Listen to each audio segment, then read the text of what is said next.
y'all here. So, all right, we're gonna do an activity. Everybody on your feet. So even if you're drunk, everybody up on your feet. Show some love for Mr. Jeremy and Mr. Jackson. They're gonna need us to go over the activity so we can keep on with our next thing.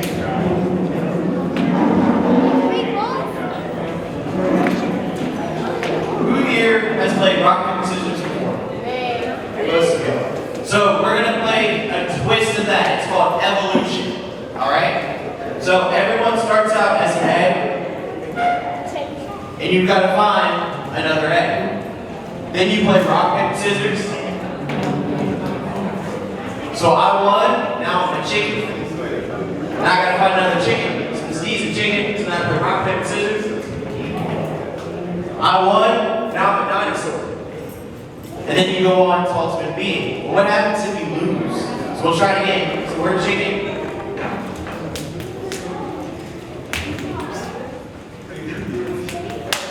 I lost, so now I go back to being an egg. And I gotta find another egg to go back up. Any questions? Alright, yes, don't worry about it. But when you guys hear this sound, yo, yo, yo, listen up, listen up. That's bringing your attention and wrapping up our attention here is, yo, yo, yo, listen up, listen up. Yeah, y'all can get rid of Miss Kelly louder than all of y'all. All right, let's try it one more time. Yo, yo, yo, listen up, listen up. Yo, yo, yo, listen up, listen up. All right, that was a little bit better. One more time so we can keep going with this thing. One more time. 1, 2, 3. Yo, yo, yo, listen up, listen up. Yo, yo, yo, listen up, listen up. All right, much better. So, all right, we're going to get us started. Yep, so everybody's an egg. Everybody's in. You're gonna find a new egg and get started. All right, go.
first and foremost.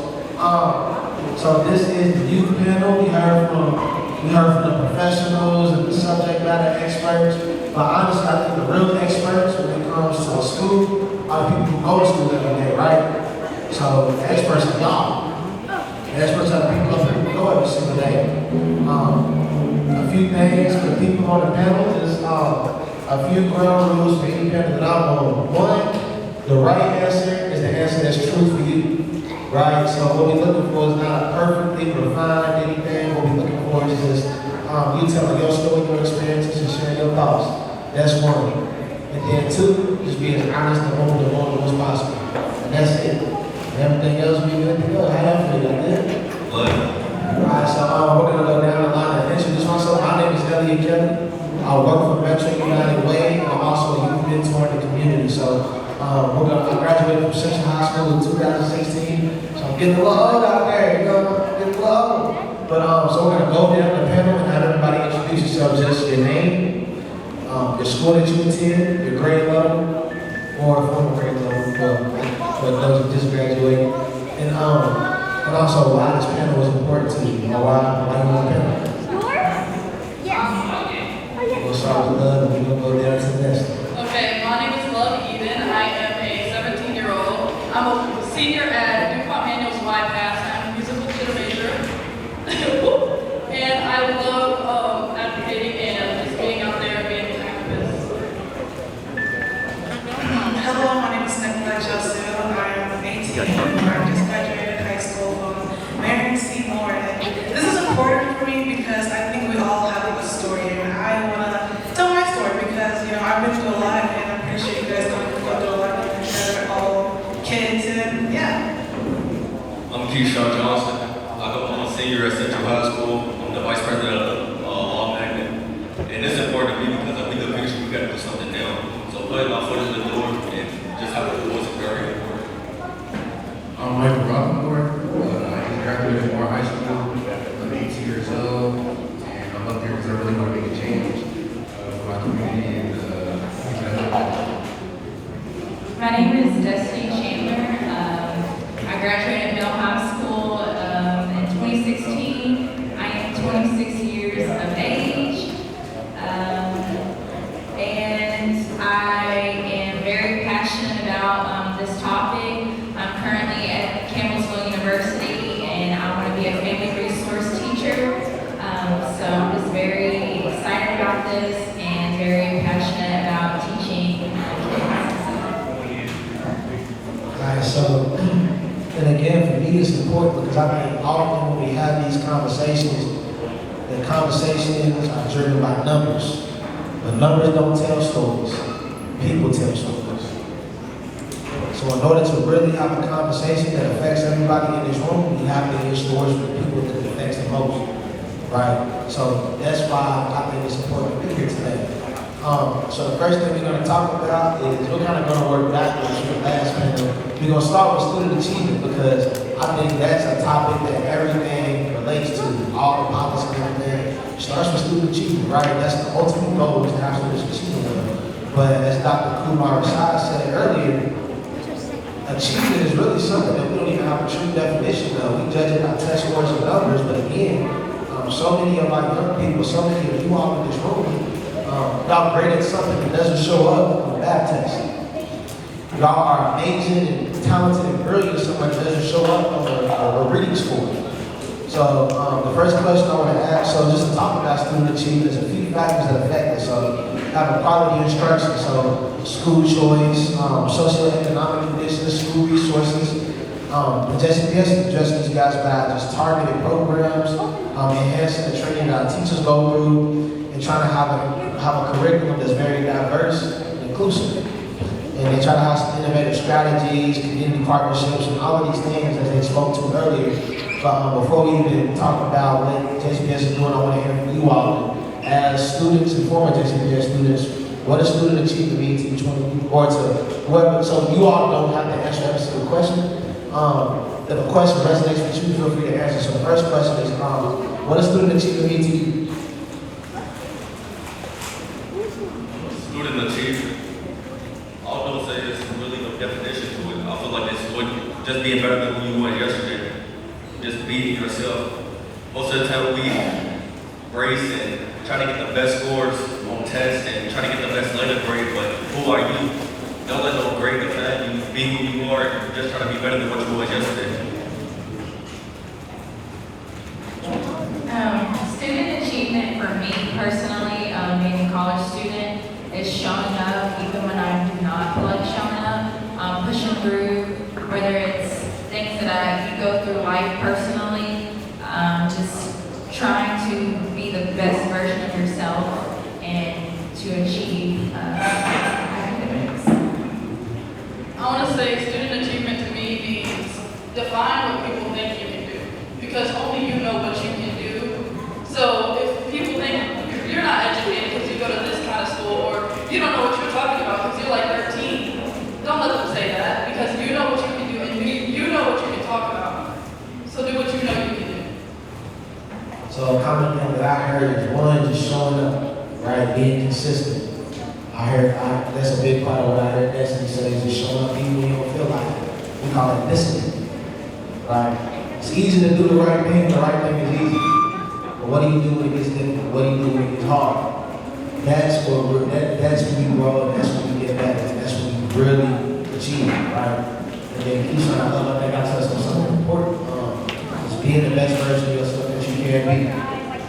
Let that shine every single day, just being a light, right? A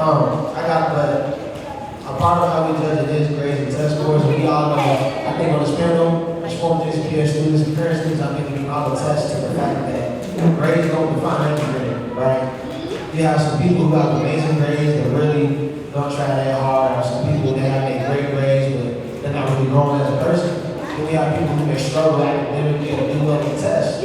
But those individuals are amazing. They have great values. They have everything that they need to succeed in terms of the way that they show up every single day. So I want to ask you a question: is what stops those things from aligning? So the question is, what do you think stops some students from performing well? And then what can be done to help with that? I feel like what stops students from learning, can be like mental health issues and stuff like that, like going through school, having to worry about everything, like sports, whatever it is, hobbies and things of that nature. Grades, mental health can really like stop, whether like block, or anything that you want to do in school, like learning, especially. Adding on to what he said, I'll say being judged on your mistakes. We're human. At the end of the day, we're going to make mistakes, but that don't define who we are as a person. So when the school system give up on us or try to take us away from these certain classes just because we made one mistake, it deals us and put us in certain situations where we feel like we're not good enough.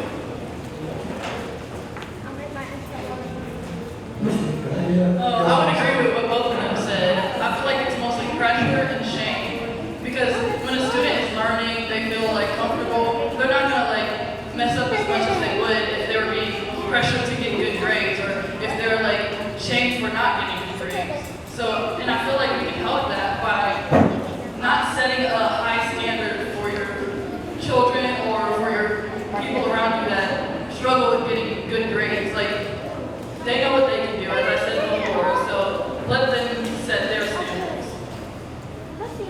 So a big part of what I heard everybody say was mental health and identity at the end of the day, right? It stops a lot of people from performing well, whether it be people placing a label on you that you start to believe is true, whether it be experiencing a struggle with mental health. I know at a point in time I did, it affected my grades deeply, especially when I was in college. Right? A lot of people think when you go to college or the higher you get in grades, it gets harder just because of the workload, right? The work doesn't get that much harder. Honestly, what gets harder is managing that. You're trying to balance who you are, maintaining your mental health, balancing everything else going on in your life. Oh, you get the more you have going on. The more you have going on, the more it impacts how you feel, your mental health. That's why it gets harder, right? So I think I'll touch on something very important. And that's social and emotional support. That's an area DCPS is really trying to step up in. So every school has counselors. I think That's something that we all have in our schools, right? We all have counseling. I know I love high school counseling. And mental health support is something that's even becoming more prevalent now, right? So that they're seeking better mental health, emotional professionals, and they're getting teachers additional training and all of these things, right? Teachers now play a critical role in developing and delivering this social emotional support. And something that's very important is teachers are getting the ongoing development and training and needed skills to better support students. So I want to ask you all, of course there are these things that are in policy, but you all know how it shows up there. So I want to ask you all, how do you see your school making mental health a priority? What's that? How do you see your school making mental health a priority? Again, that's your right on answer. I say administration building relationship with the students is more so of a family. I feel like it's deeper than just a school connection. Luckily, at Central High School, our administration made it a very good point to become those uncles and aunties that we need at the school place to feel safe. Me and one of my best friends got baptized, and almost every administrator at our school came out to support us. So just being there for us on a personal level is better than us just coming to you because we have an academic trouble or we're stressed out because of schoolwork, but just because I know that you're there for me on a personal level, I'm more comfortable coming to you.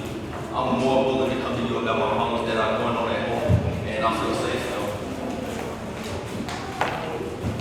Can you say that question one more time? How do you see your school supporting students' mental health?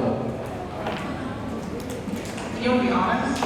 Very honest. Okay, so I'm gonna get deep, okay? Because I'm a real person and I like to tell the truth. So when I was in high school, I don't think more did mental health, okay? Because when I was in high school, I was a very depressed teenager. I had so much things going on, I was scared for college, wondering what I would do with my life and everything. So I think the question should probably be what can our schools do for us? Because we're just kids, you know? You guys are just kids. You guys don't really know what you guys are doing. But I think I'm starting to go in a circle of what I'm trying to say, but I don't think school provides anything with mental health, honestly. Because we have to go to them. They don't shit up on us. They don't just do it. They're like, hey, are you okay? They don't do that. When I was sad, when I was depressed, I didn't have any counselors to come and talk to me, I had to come to them. So maybe they took the time. In fact, I didn't even know we had a mental health counselor until senior year. Senior year. You know what could happen in my life throughout the whole 4 years? That's pretty sad, honestly. So, back to what I was saying. Mental health, they need to take more charge of it. They need to start coming to us and actually trying to get to know you mentally, because all they care about is your grades and your academics. Okay, A, B, C, who cares, we should care, but mental health is more important. So they need to come to us. That's my answer. So yeah. And to piggyback off of what you said, come to you. And I feel like in order to do that or know that, I know teachers have this training thing that they do throughout the year, because my mom's a teacher and she has to do these things that are mandatory. Hey mama, how you doing? But she has to do these teaching courses that are mandatory, even though she's already a teacher. And at these things, they learn how to identify bullying, identify different things that are happening. And I feel like to start with the fix of mental health or just noticing it, I feel like you have to learn to identify it. And in those courses, they can be trained and it can be stable in their mind that these are the signs of mental health distress, mental distress. So just that. I do. But also as a student, there's way more students than there is teachers. So we gotta be open to being able to go into those teachers also and build those connections within ourselves. We can't always expect them to come to us because they gotta identify so many different personalities and so many different personas of these different students, but when are we gonna go to them and when are we gonna be open? I agree with what you just said, but I also feel like you gotta have teachers maybe the word is that care about their students, because a lot of teachers really don't care at all. Like they don't. Hello? They really don't care about like their students at all. Most teachers really don't care. Well, I ain't gonna say most, but like a lot of teachers really don't care about their students. They just want to do their job. So I feel like we should have teachers that care about who's in their classroom, who they teaching and stuff like that. I definitely appreciate y'all saying. Destine, you about to say something? Okay. Oh, you got to?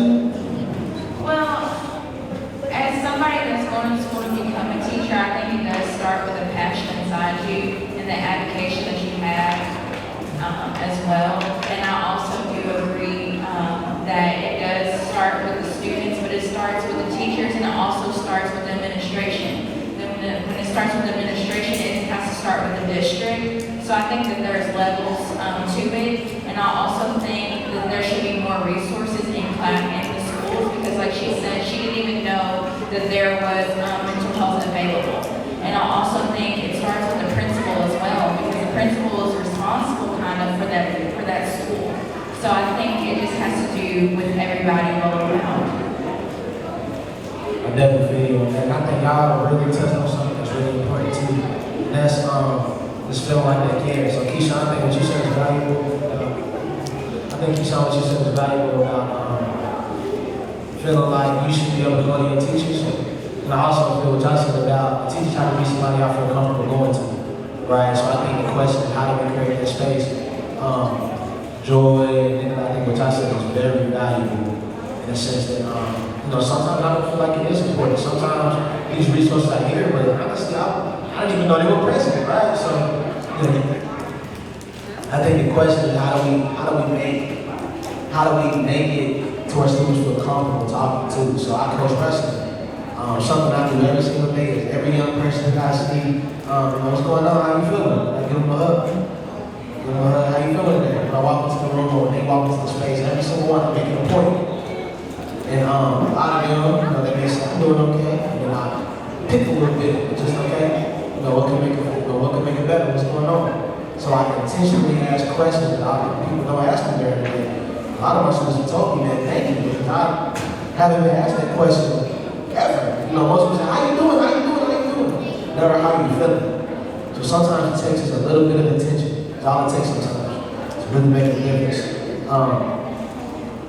And really, the point of this panel too, some of y'all said, administration and teachers and the JCP has to really care about students at the core. And that really gets into some other issues too, like school choice and magnet schools, and transportation. So is it okay if we get into some of those things? So magnet schools. Magnet schools, I think, that's a really big topic right now, transportation and magnet schools. So magnet schools are designed to promote excellence by offering specialized programs. Just like a Central High School has, the previous panel attested to, Central has an amazing nursing program, law, government magnet, pre-medical, STEM. Central has amazing career pathways as magnet programs. Manual has the exact same thing. A lot of these magnet schools are very intentional, specific, specialized type of instruction. So the question I want to ask you all is, why is it important for students to have the choice to attend a magnet school? So the difference between a magnet school and a choice school is we all have our neighborhood schools that we can go to like based on our zip code and our address where you don't have to apply to the schools. Magnet schools is an application process, you have to be accepted, so it's a lot more competitive. So the question is, why is it important for magnet schools and traditional schools to be an option for every single student?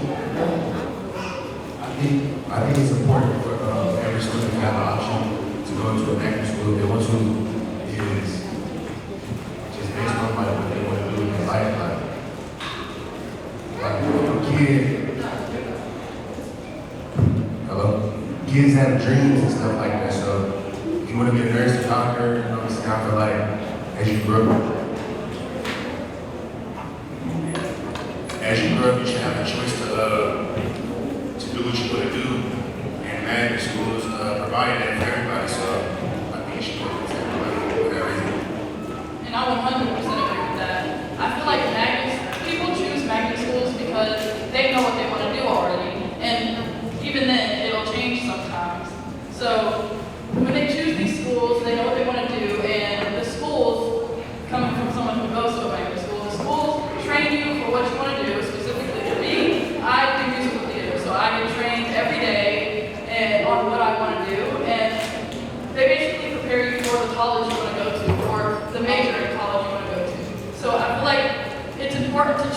because some people don't know what they want to do, and that's okay. That's why we have schools that are choice schools, and it's okay if you know what you want to do. And I feel like that's why we need to be able to choose our schools. Also, like a tenant of magnet school, it put us in a space where people that are also passionate about their careers just how we are. And when you're passionate about something, you're more willing to work towards that goal or to be in that space with other people. You know, if we was just going to a school where we're only learning the basics of like English and history, we don't really, like, we're just going to be sitting there just doing the work. But when we are learning the basic knowledge of what we want to do later on in our life to start our career off, and then we go into college with this basic knowledge and we're ahead of our other classmates, it's the reason that we chose these schools like Central, where I'm the vice president of the law and then I know certain things that people going into law school wouldn't even know. Alright, so we got a few more minutes, so I want to give you all space to answer one more. We got a lot of questions we didn't get to, but I think one question is really important. I think it's at the core of centering y'all's voices as students and former students. Even give you a fairly recent former student in the past 8 years, you know, man. But the question I have for you all is, so our last question I want to conclude with: if you all were superintendent for JCPS, money wasn't an issue, ability to execute on the issue, you know, whatever you did, you would succeed at implementing. What's one thing you would do? Not just one thing, but what's the things that you would? The first thing that comes to mind that you would do as superintendent for JCPS?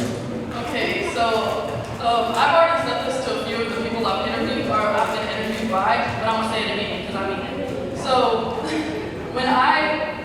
if I was a superintendent and money was no problem, because we know money is always a problem, I would, first of all, I would make magnet schools and choice schools equal, because there's obviously a big line that separates magnet schools from choice schools, and that's money.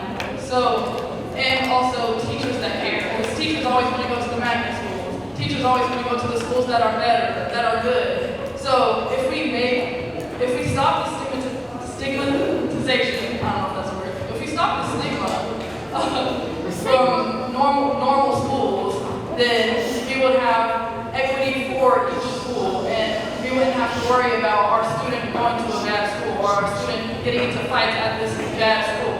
So I would do that, and I would also pay the bus drivers. Yeah, give them bus drivers more money, they might come and work. The change I want to make, it don't even take money for it, but giving the youth a voice. Every policy and law that is going into act affect us way more than the people that are actually in office. So I want more youth to have a voice and be in the rooms where we are making these decisions. And the people that are in office just take accountability, like understand the decisions that you're making will affect our future. So have us in those rooms and allow us to be part of the change. Hello. I agree with everything they just said. I would change the school food. That is disgusting. So yeah, that's what I would do. How you gonna care about students with that type of food in school? Does anybody else have a response to the question? If you were superintendent, what are the first things that you would do with limited resources? If I was superintendent, first and foremost, teachers are underpaid. I would pay the teachers. I would also make sure that every school, whether it's in the West End, the East End, whether it's any type of school, I would funding. So I would actually go into the community and ask those specific schools, what do they need? What is it that you need to make your school function? What is it that you need to make sure that your students are successful? I would also do that. I will also implement like maybe a program to, if the students would like to attend college, they would have an opportunity to also find out more about colleges and what they like. There's a lot of things I want to do. I don't think we have enough time for that. Okay, I'll go next time. I thought about it. So I was listening to what you guys were saying, and I kind of have something to say about it. Because you guys said, you know, you guys would pay like the teachers more, you know, the bus drivers more, but that's not the problem. The problem is low-key the students. Like, if they learn, like I'm not trying to like, you know, talk about our children, you know. Children, kids are kids, you know, but you're in like a school now, you're not at home. You know, you gotta learn how to control yourself. My school, listen to this, my school, oh my God, man, there was so many fights there. You have no idea. And like, I'm pretty sure when you guys grow up, you guys are gonna know like, oh my God, these people, they're acting like animals and I don't understand it. But yeah, they need to like have a classroom. Okay, I said this before one time, and you know, in Asia, they have this thing where they teach, like, before kids go into school, they teach them how to behave. And you know, they learn not to fight.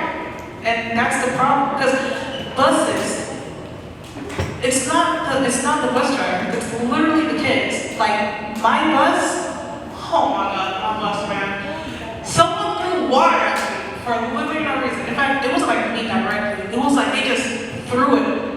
Who acts like that? Who acts like that? Are you kidding me?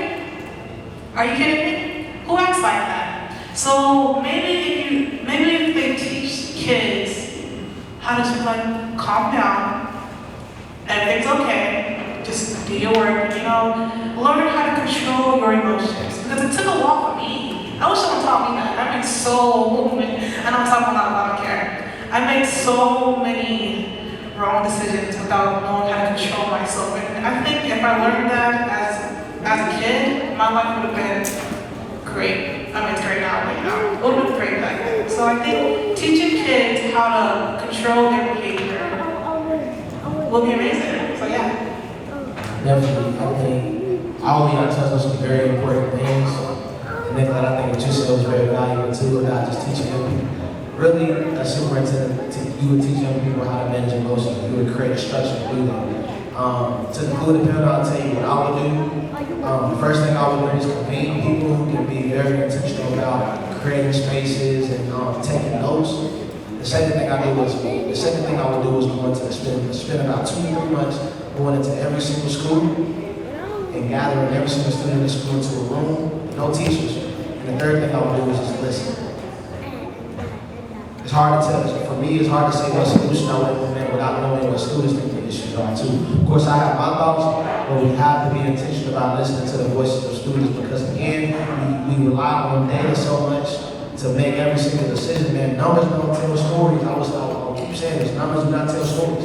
People tell stories. Numbers do not tell what the problem is. People tell what the problem is. We have to say what the numbers are. So the last thing, how can we create effective solutions without listening? So I want to commend LCCC for creating a space today to create an intentional space about listening to the voices of our young people and really uplifting our young people, empowering them to be better. I want to thank Alexis and Destine for really being intentional about considering our young voices today. I want to thank everybody on this panel for coming up and sharing a piece of yourself because you not only just shared wisdom and gems, but you also shared a piece of your experiences and a piece of your story. That's powerful, that's vulnerable, and that's hard to do. So I just want to thank all of you all, and I thank you all for listening.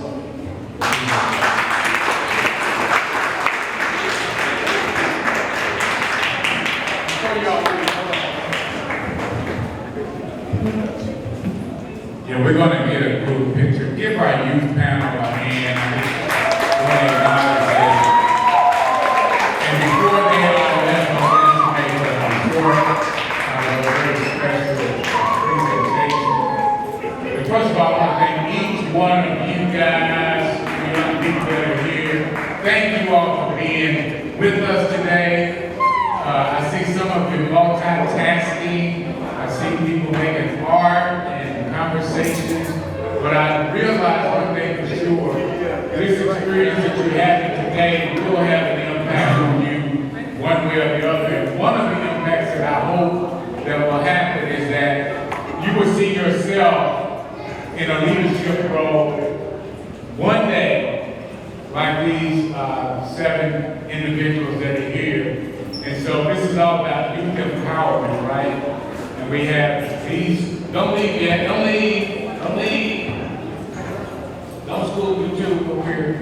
I want to just make a quick presentation. I have a few tokens of appreciation. I realize this was probably to be done at the end of the program, but I also realize some of you may not be here at the end of the program, so all of you are here going to present this as a token of our appreciation.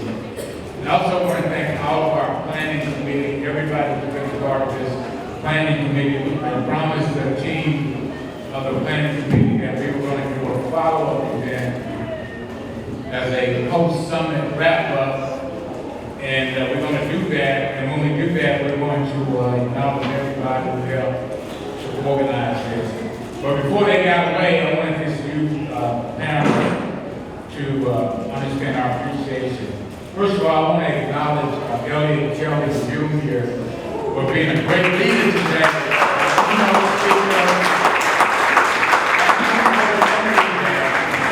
I'm not going to read all of them. I'm going to read Elliott because in reading his, you'll get the gist that everybody has a similar presentation. So this is an award of appreciation for the uplifting youth voices theme today, presented again to Elliott Jr., who served as our keynote speaker as well as our moderator, did an excellent job in both. Didn't y'all feel energized by him? Yeah. So we want to say thank you. This has been great recognition for your exceptional leadership and support of this 8th annual Youth Empowerment Summit. Thank you. And next I want to come to the two team members of my staff that have been most impactful in organizing this. First and foremost, Alexis Jones, who was our development and PR manager. Thank you for your leadership. And Destine Chandler, who is our fiscal lead associate, who got a phenomenal job. This is not her first youth summit, but she does great work. But then to our distinguished youth panel, I really want to give them a rousing applause because love Stephen is a tremendous leader. Thank you. She is graduating next year from Dupont back in high school, going on to share with me earlier to the University of Cincinnati, where she's going to study musical theater. And then Keshawn Johnson. Keshawn went to high school. Say thank you to you as well. And then these two young people have been with us for the good part of our planning process. Michael Rocquemorde, from high school. And this young lady here, Nicolette, Josue, she has been very consistent with being a part of our planning committee. And so I want to make this presentation very special to you. She's going on, I think, to Boyd University this year. We want to send them off in a rousing way. So we can get a group picture with these guys in this event, and we're going to pass it on again to our friends. And again, while we're doing that, please acknowledge all of our planning committee who's represented.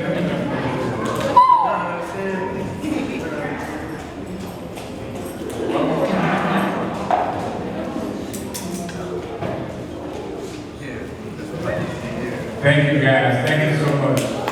Again, I'm going to pass it on to Dee Sorrell. She's been a phenomenal leader.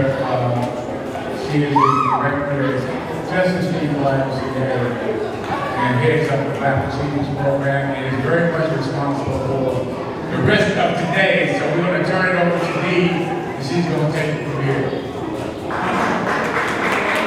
Y'all still awake? Yeah. Yay? Nay? Y'all still here? All right. Was the pizza good? All right, y'all get those speakers and all those young people one more round of applause, please. All right, young people, so for our last portion of the day, we're going to have some small breakout sessions where we're going to put you in small groups. But because we are all leaders in this space, we are all achievers in this space, I want us to first take 2 minutes, look around you, look at your table, look at the floor. When we leave out of this room, Ms. D does not want to see any trash or anything on the floor or on the table because there are a lot of people that work really hard to put this together, so the least that we can do is leave this space better than how we found it. So I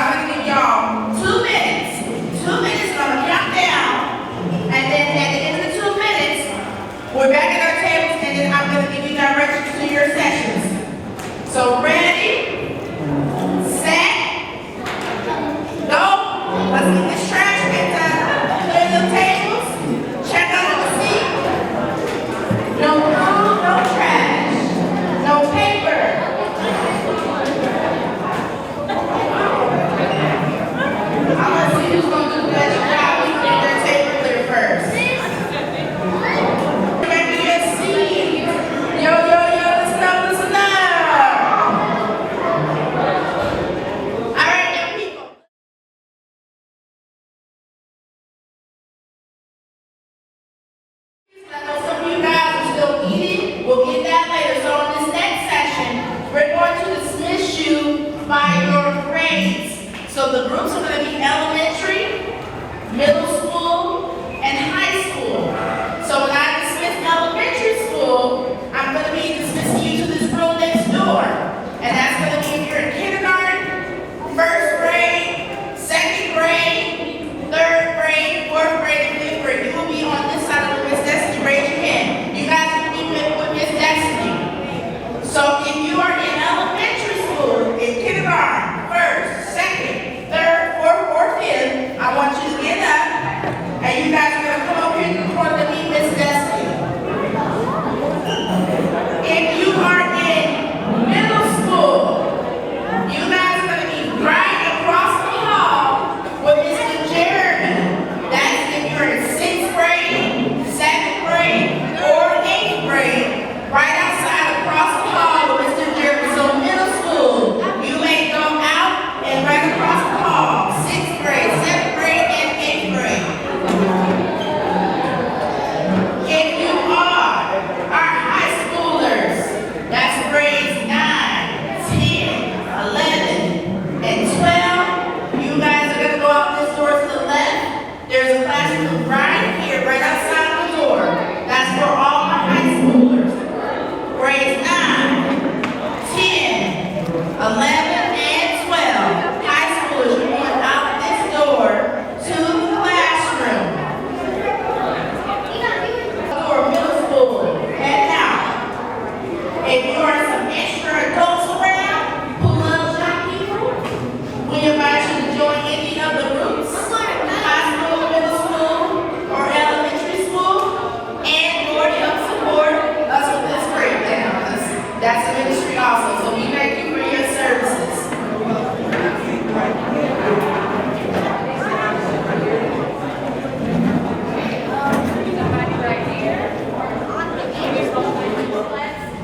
Listen, okay? All right, so today we are going to talk about school. So, okay? So I want to hear from you guys. So I want to hear what school you all go to. So we're going to start with, what's your name? Aya? Okay. What school do you go to?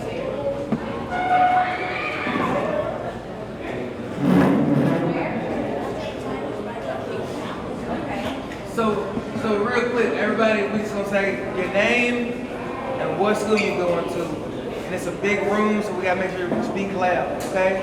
Everybody got that? Just say your name, your age, and what school you going to. Fair enough? My name is Leah.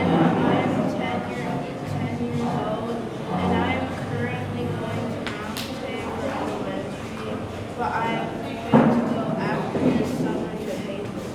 Okay. Hazelwood Elementary? Okay. No, it's Middle school?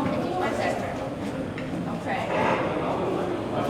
Matter of fact, if you guys don't mind, stand up, say your name, your age, and what school you want to go to. So therefore everybody can hear you, okay?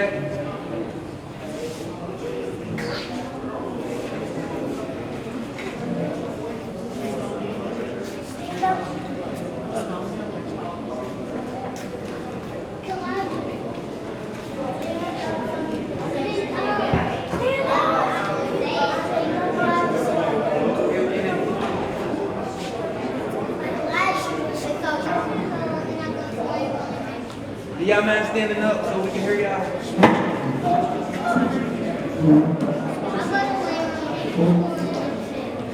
What's your name? Corey. Nice to meet you. My name is Enoch. I am 10 years old, and I am going to Equitable Elementary. All right, tell us your middle school. Okay, good. And then, why are you standing over here? Why do you kind of like school?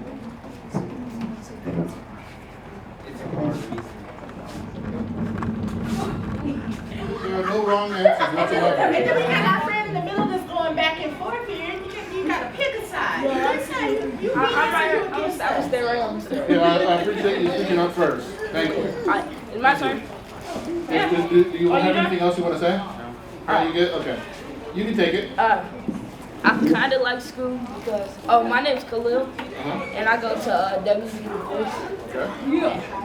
I kind of like school because of sports, and then I don't really like school because of math. Okay. So let me check with all the people over there. How many of y'all appreciate that you have different sports and teams you can be a part of at school? Okay, so even the people who say no, you still have something. There's still something that you can appreciate. All right, let me hear from some of the people who are against the wall, though. Some of the people who say no. Go ahead, raise your hand. Let me know. Why don't you like going to school? Yeah, go ahead. Math. I don't like algebra. Well, say your name and your school for us, please. My name's Shane, and I used to go to Stewart, and I don't like algebra. You don't like algebra? I feel like it sucks. Yeah, when you get in algebra, all of a sudden letters start getting involved and it gets weird, right? That's all right. I hear you. I saw some other hands. Mia, why you don't like school, Mia? You want to tell your dad, Mia? Oh, yeah. What school y'all go to? Right, I don't know What school y'all go to? What school you go to, Mia?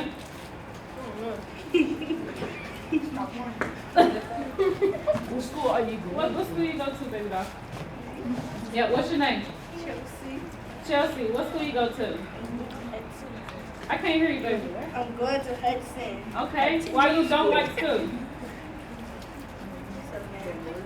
Because of math. Y'all don't like math. Nobody likes math. I mean, no, I like math. But I don't like that because of reading. I don't like school because of reading. What's your name? What's your name? He's not even. And what school you go to, Ryan? And you don't like school because of reading. What school you go to? So if y'all didn't have reading and y'all didn't have math, would y'all like school? I like math. I like math though. So you still wouldn't like school if it was reading and math? No. So what do you like about school? All right, so let's all come back to the center. Let's come back to the center. I'm going to ask y'all another question. But before I ask this next question, I just want to say something, right? So another thing y'all talked about, and someone even mentioned here, was the idea of like trying to control and learn how to be with your emotions. When you said come back to the middle, Yeah. you still doing the yes or no thing? Yep. But I want y'all to listen real quick, because what y'all said was really important. And now I'm going to use that feedback to try to engage with y'all, because I was there too. There are different subjects that used to stress me out. When I was in high school, physics was really stressful for me. Physics and chemistry. But you know what? I got through those classes. And I want y'all to recognize that sometimes when we're not like feeling good about a class, there's an emotion that's going on. We feel stressed out, okay? How many of y'all feel like you're stressed when you're in a math class and you think you have a test at the end of the day? Or you feel like you have a reading class and the teacher's gonna ask you to read a whole bunch of passages, right? It can be stressful. And sometimes when we feel stressed, we wanna just get out of the situation. We have a fight or flight response. We gotta try to learn how to calm ourselves down and talk to the people around us so that we can find some inner peace. Because at the end of the day, if we can tackle those hard things, then we can make it through school and we can learn the things we need to be successful. Okay? Because school is important. And school lets us be around friends, it lets us get skills, it lets us be in sports, it lets us do a lot of cool stuff. All right, I got another question for y'all. I feel like the teachers and the administrators care about my voice. I feel like the teachers and like the principals and the counselors, they care what I have to say. So remember, this is yes. Yes? Maybe. No. In between and definitely no. All right. All right. Now, some of y'all didn't even stand up. What'd you So, say? is that where you all need to be? What was the question? You all say no? If you think Okay. that the teachers or administrators care about They care about what you have to Is say. this the no sign? Yeah, that's the no sign. Saying people don't right hand, boy, you know Yeah. All right, well, let's hear from some of y'all. Nobody cares. I'm curious. Nobody cares about my voice. This time I'm going to start over by the nose. I want y'all to tell us. Why do you think the teachers and the administrators don't care? Okay. Can I hear from someone new this time? Why do you think the teachers and administrators don't care? Yeah. Somebody. They don't listen to black kids. What do y'all do? Because they don't listen to what you gotta say. Say that one more time. Sometimes. Because they don't listen to what I got to say. Okay. So you feel like they don't care because they don't act like they care. They don't listen to you. Okay, I hear you. And that can be tough. Let's hear from someone in the middle. Oh, I went last time. So, I'll go again. well, why I choose maybe is because, like, sometimes when I be talking and stuff, they really don't listen and stuff. And they just say, well, I can't really explain it, but it's just like, just go through it. All right. So what are they doing when you talking to them? So it's like they usually either talking to another teacher maybe sometimes, or they maybe like trying to, like maybe trying to stop something for somebody doing something or something. So you feel like they're just not paying attention to you? Yeah. I think maybe because sometimes they listen and sometimes they don't. But why? Why do you feel that way? Cause when the time that they do listen, it's like when they got time, but when they don't listen, it's like when they doing stuff. So. Do you feel comfortable going to them like about anything? Yeah. My therapist. Okay. Okay, so you feel like you still have someone in your life you can go to definitely. Yeah. Right? Even if it's not always the teachers. Right? Well, would you like to share? Why you say yes? Definite yes. Do you feel like he's in homeschool? Mm-hmm. So. Yeah, we still have to interface with folks. Absolutely. Yeah, you feel like if you ever have an issue, you can talk to people about it for school? Like if you're struggling with a class or if you want to learn something different? Yeah, that's good. That's good. That's the situation we want for all of y'all, okay? Yeah. What does being heard look like? Because a lot of y'all say, I don't feel like I'm heard, or they don't have time, or when I'm talking, they're not listening to me. So what are some signs that you feel? Because when we're looking at you, the flip question of that, do you feel like you listen to others? Do you listen to teachers? Do you listen to the people around you? So what is listening? What is that in your own words? What are some signs? Listen? Yeah, like what? How can you tell, or what makes you feel like they're not listening, or how would you interpret them listening to you? How do you know if they are? Come back to me. Come back to me. We got a hand back here. But they don't answer your question, or Okay, if they don't answer your question, like what? So like, what would you say? The mic is on. You got one mic. The time to talk. Because I know often we'll say, hey, young people, say something. What are your thoughts? And then it's crickets. So what might you say? What's the question that you have? The mic is on. The mic is on. We're listening. What happened? The mic is on. What do you say? Yes, sir. No pressure. Anybody else? But that's a part of the conversation. we talk about you. Because If you could say anything to your teacher or your administrator, what would you want to say? Like, they need to pay attention to the kids. but say no. We're paying attention. What is it that you want to say? What do you do when the mic is on? What are you gonna say? I don't know. Because that's really important to this. Like, they can talk to the kids to see how they're doing in the morning and everything. Okay. Very good. But if I'm listening correctly, you said, ask me how I'm doing. Use some of that morning time to get to know us better. Get to know me. That's good, how they do it. That's a good watch. That's very important. Right? What are some other resources that help you all feel mentally safe and sound? Music.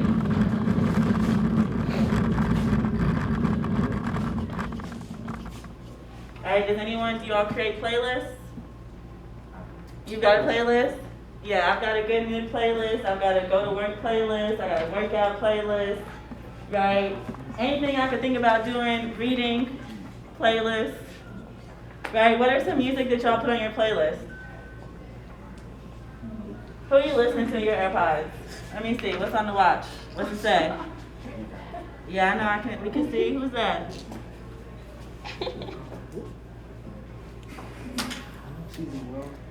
Say what? Sleazy World Go. Okay. What type of music is that? What type of music do they make?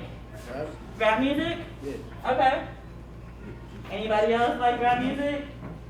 I like R&B. R&B? I like R&B too. Who you listening to? I ain't listening to nobody. Not right now, at least. Oh no, but I'm saying like on the regular. When you leave here, who you gonna listen to? You like Bryson Tiller, Chris Brown, who? Brent Fayez. Okay. Alright, a little problematic sometimes, but I mean Brent Fayez is cool. He's cool. He the best. He the best. Okay. He's Michael's best. Rocquemorde. Okay, y'all go to the concert? You said who? YB? Kentrell. He makes R&B? Oh no, he make rap music. Okay, that's what I didn't know But him he for can that. though. He can. Okay, he's versatile like that. Okay, so y'all like music? Y'all like music? I like that too. Music is a great outlet, huh? Jazz music. Right? Anybody like the lo-fi beats? No. With the lo-fi beats. Lo-fi beats help me focus. Alright, anybody when you're sitting in school, after lunch, 1 o'clock hits, and your brain is just like, the day's not done? Right? Anybody like, it's time to go home? Your brain is just like, it's home time. We're gonna take a nap when we get home. We're gonna get a snack. We're gonna watch some TV. We're gonna do all this. Right? You can't do what? I'm sorry, just having on simple like that. But right, I turn on some lo-fi beats.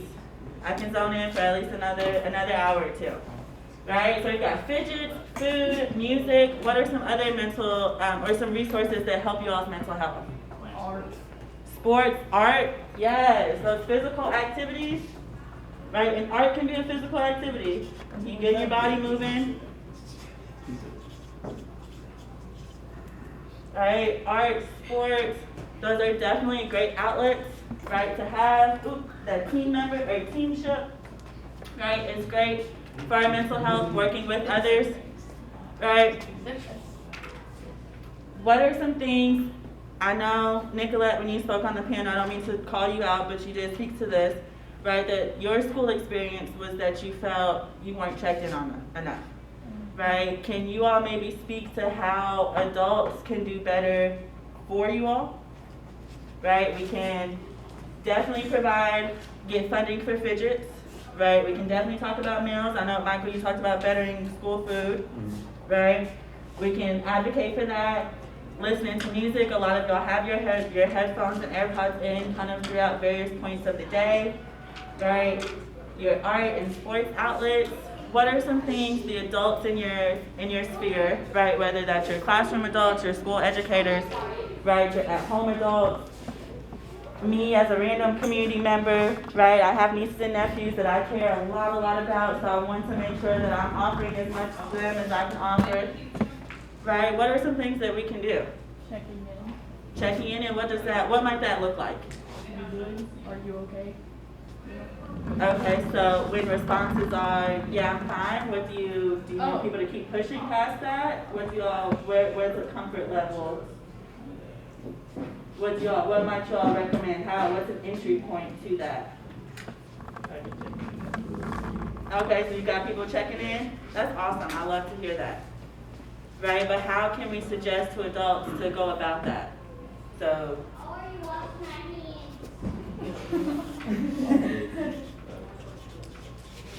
I'm gonna put just an adult section because I want to make sure that we are very specific. So checking in.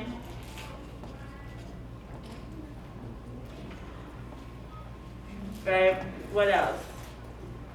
Also being like a secure person, like someone who's not gonna go tell you. Okay, being a secure person.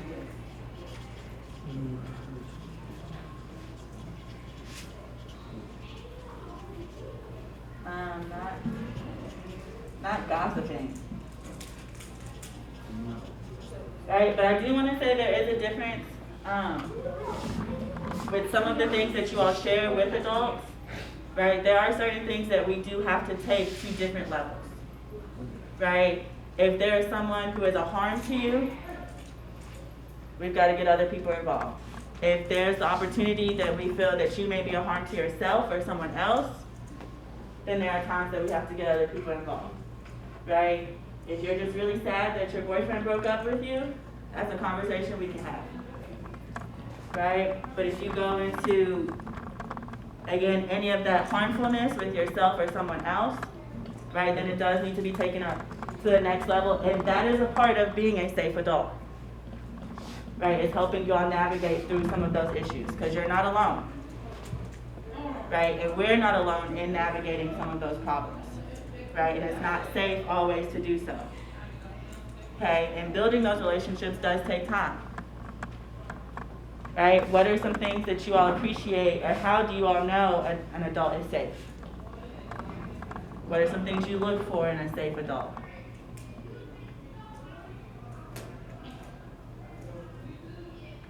Kindness. Kindness? Being open. You said being open? Okay, for a second I thought you said being an old person. I was about to say, wait a minute. Wait a minute. Kindness, openness. All right, what else? What else? McKay, you got something? No? Do you have another thing that maybe adults could do? No? Okay. You all have anything maybe adults could do? On the activity, not the standing up and sitting down part, but the activity. How many of you guys actually use your ears? How many of you guys actually listen? So, listen up. When you're in school, one of the main things that you're going to have to do is listen. Some of y'all listen, and I appreciate that. Some of y'all didn't. Okay? So the ones that were listening, the ones that did participate, we appreciate that. The ones that did not, we got to work on that, boys and girls. Because I'm telling you right now, that's what's going to get you in trouble. Nobody wants to get in trouble, right?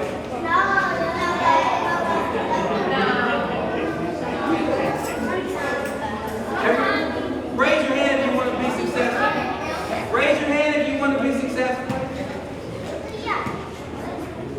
So the ones that don't have their hands up, does that mean you guys don't want to be successful? Raise your hands high if you want to be successful.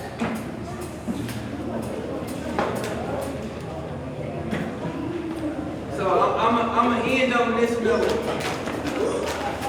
Put your hands down. Put your hands down and have a seat. Put your hands down and have a seat. Let's listen. So I'm going to end on this note. Whether you raise your hand or not, all of you guys are going to be successful. Right? But you're either going to be successful at being successful, meaning doing the things that you really want to do in life, or you're going to be successful at being unsuccessful. That means getting in trouble a lot. Does that make sense? So, if you don't do nothing else in this school year coming up, nothing else, use these two things on the side of your heads and listen to your teachers. Does that make sense? Because when you do listen, you become successful. Does that make sense? Listen to the right thing. Does that make sense? Everybody have a good time today? Give yourself a round of applause.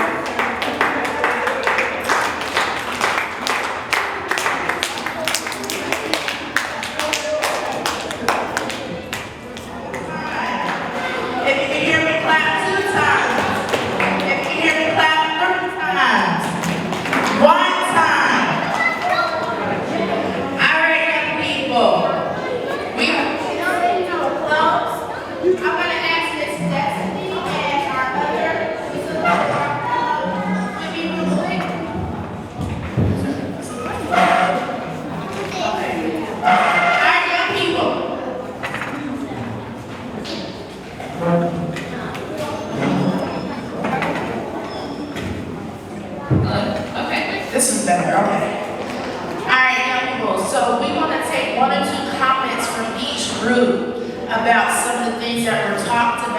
in our breakout sessions. So let's start with the elementary kiddos. If you can call on somebody from your group to kind of give 1 or 2 comments. Elementary kiddos. Share one of the takeaways from the session that you had with the elementary. And our friends, especially white kids, all young people, 1 mic, 1 sound. So whoever has the mic, that's who's got the sound. So in our group, I know one of the things we talked about was feeling like you are heard. And how do you know? They said making eye contact, paying attention, looking at someone. So let's show our friends some love that you are listening to her so that she can be heard. Because all of us want to be heard. And I thank you. Okay, friend. One thing we talked about was we wanted a Dupont girl, and a lot of people said that they wanted to do all these things that are really cool jobs. And then another thing we also learned about is what did we want to make school a little bit more funner or something like that. And we talked about that, and that's what we did. All right, y'all show her some love. This has not that you have any feedback from elementary. So one of the takeaways that I got from elementary is, well, somebody said that as a takeaway that I got is how to improve school to make it funner so they can learn in 2 things. Somebody said breaks in between subjects, so whether that's math, history, computer, gym, or art, having a break to kind of debrief. And another thing is, another takeaway is how they learn. And so they said that they would like for computer and technology to be incorporated into their learning lessons. So I really like that. I was playing elementary school, and I love school. Good job. School feels that. Middle school, y'all supposed to represent because we was live. Middle school. Woo. All right. So one of my friends right here, middle school, come on up, tell us something to take away. My name's Khalil, and I go to Devin Voice. And one thing we talked about is our goals and what we want to do when we grow up. And my goal was to make it to the NBA and film LeBron James' shoe.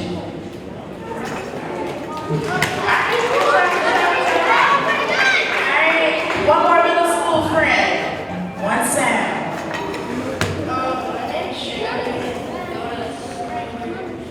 And we talked about what worried us about our schools and what we didn't like about school. Was talking about transportation and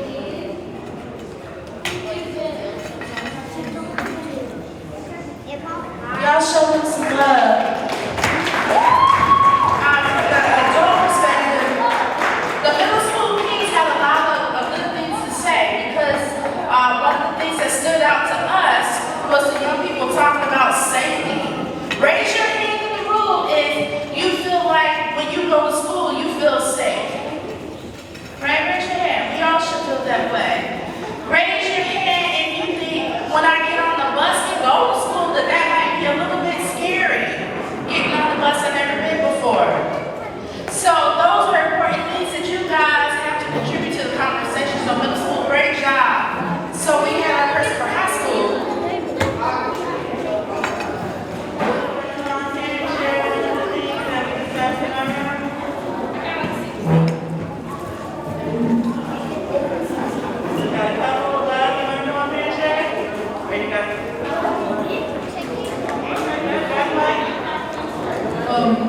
Okay, we talked about mental health because all the papers that we got, we had like a lot of different topics.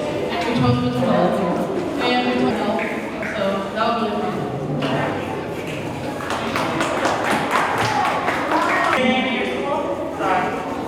Am I going? Yeah. Okay, so what do you say? Like, what do we share? Josue, sorry, love, I forgot to ask you to do that. And then one thing that we discussed in the room.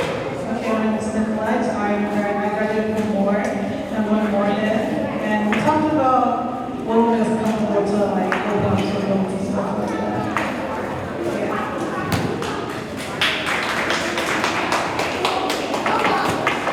All right, young people, y'all did an amazing job in the breakout sessions, and we thank you for that time. I'm going to turn the mic back over to Mr. Campbellsviile to give our closing remarks. So y'all show some love to Mr. Campbellsviile. I won't take long. I just want to say thank you, each one of our students that are here today for this 8th Annual Youth Summit. We've had a long day, but it's been a great day, and I appreciate you for your participation. I do want to send a few thank yous out. And then the very last thing we're going to do is, before everybody leaves, we're going to get everybody over here on this floor for a big group picture. So that's the last thing we're going to do, right? So don't nobody rush out until we get a big group picture with everybody in here. But let me just quickly thank you for attending, and thank you all of our sponsors, Louisville Metro Government, Simmons College of Kentucky, Metro United Way, the Heaven Hill Spirit Neighbor, and McDonald's, Vision First, Gaines Foundation, Bait, Local Public Media Program, and Vision First. I also want to thank all of our community partners. Please give them a big round of applause. The Chestnut Street YMCA has been big. I want to thank Dee Sorrell for her leadership. The Louisville Urban League has been big in organizing this day. I want to thank Kiara Gray for her support. Simmons College of Kentucky has been big in organizing this event and working with us. Certainly all of the speakers that you've heard from today, from our keynote speaker, Elliott Kelly, to our panels that was led by Board Chair Dr. Corey Shore, and moderated by our board member here, Eddie Tinsley, and all of our partners that were on that. Our youth panel, again, Elliott Kelly, and all of the youth that were there, Love Eden, Nicolette, Josue, Michael Rocquemorde, Keshawn Johnson, Destine, Chandler. And so I just want to say thank you for everybody who's here. Now, next thing I want to do is we've got a very special presentation we want to make. And I want y'all to listen, because we're going to bring up a principal within the public school system. And y'all know when the principal speaks, that everybody shuts up, right? Everybody shuts up. But I want to bring her up because we want to present to her a very special award. Her name is Miss Cassandra Hayes, and she is the principal at Lane Elementary School. Anybody, any student from Lane Elementary? Okay. You do have some? All right, so we want to present Ms. Hayes this award. This award is presented normally on Juneteenth. It's a part of our Juneteenth celebration, but we're going to present it today to Ms. Hayes. It is the Dr. Ralph Desjardins Trustees of the Inclusive Equity Award, as presented to Ms. Cassandra Hayes, the principal of Lane Elementary. And the reason why we present this award is because we acknowledge high-impact leaders in our community that are on the ground every day, whether they're working in education and healthcare, whether they're working in the corporate business community, or whether they're working on the ground in communities for their leadership in advancing diversity, equity, and inclusion, which are values that we hold here at Louisville Central Community Center. So I want y'all to join me in congratulating Ms. Hayes for being a recipient of this award. We're going to get over here and get a picture with her. And then we're going to give her the mic and give her some closing comments.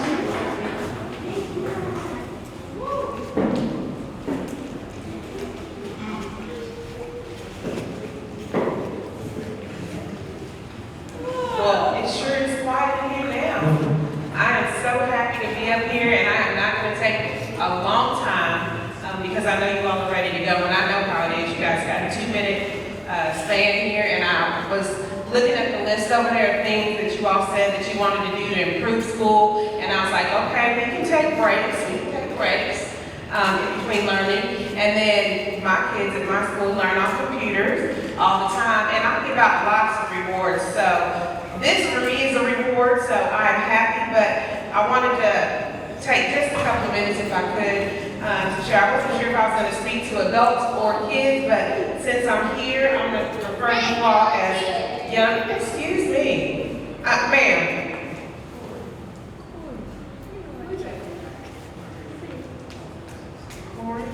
Corey goes to Lane Elementary too, so I just want to say I'm honored to accept this award. It's a recognition of not just my efforts, but a celebration of our collective commitment to fostering an environment where every voice is valued and every person can thrive regardless of their background or identity. So I'm looking across the room and I see lots of different backgrounds and lots of different identities, and that's what I thrive for in my school. This award is a reminder of the importance of our ongoing journey towards equity and inclusion. It motivates me to continue advocating for students like you, not just in my school, but also in the community. As we celebrate today, I want us to all recommit ourselves to work towards this same goal of being inclusive to all. Let's continue to challenge biases, which I know many of you do on a day-to-day basis with your teachers. We're going to dismantle barriers, and we're going to create pathways for everyone to contribute their fullest potential. Together, we can build a future where diversity, equity, and inclusion are not just ideas, but realities. Thank you, guys. Thank you, Ms. Hayes. So, congratulations, you guys have been through this event, and we are finished. And if you remember what I just said, the last thing that we were going to do, anybody want to tell me what that is? All right, so we're going to go right over here, and that's all of our students as well as all of our adult leaders. We want everybody in the room